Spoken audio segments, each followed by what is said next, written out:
Почитувани, продолжува целосната партизација и депрофесионализација на институциите.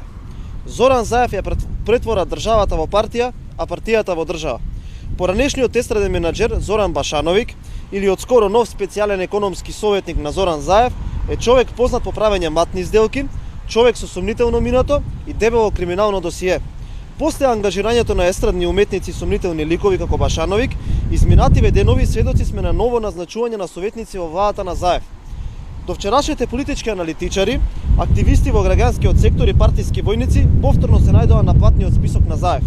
Јавноста е сведок за вработувањето на граѓанските активисти, политички и самопрогласени аналитичари како Мерсел Билјали и Исмет Рамадани, кои до вчера беа на платниот список на Сорос, а од денес се на платниот список на буџетот на Република Македонија. Гласноговорниците на СДС, скриени зад параванот на невладиниот сектор и аналитичари, денес станаа советници на Заев за подготовка, анализа и извештај неопходни за остварувањето на стратешките приоритети и определби за членството во НАТО и подготовка анализи, извештаи и мислења за унапредувањето на меѓуетничките односи. Советничко место во владата на Заев доби и Митко Андреевски, председателот на партиската комисија на СДС за енергетика и личен пријател на Заев. Андреевски на јавноста е познат по скандалозните тендери кои тој ги добиваше од Струмица газ преку неговата фирма CNG Systems. Воено фирмата на пријателот на Заев беше регистрирана во куќата на родителите на сопругата на Андреевски и според официјалните информации фирмата имаше само еден вработен, а секојдневно добиваше тендери за снабдување на најскапиот газ во Македонија.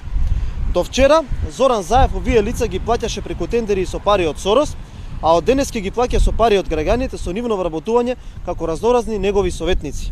Со поставувањето на ликови како Башановик, Андреевски, Рамадани и Билјали за советници на Зоран Заев, се отвара огромен сомнеж дали новата влада ќе работи на подобрување на економската, енергетската, надворешната или политичката состојба или ќе работи на подобрувањето на економското портфолио на корпорациско-партиските фирми и луѓе блиски до СДС.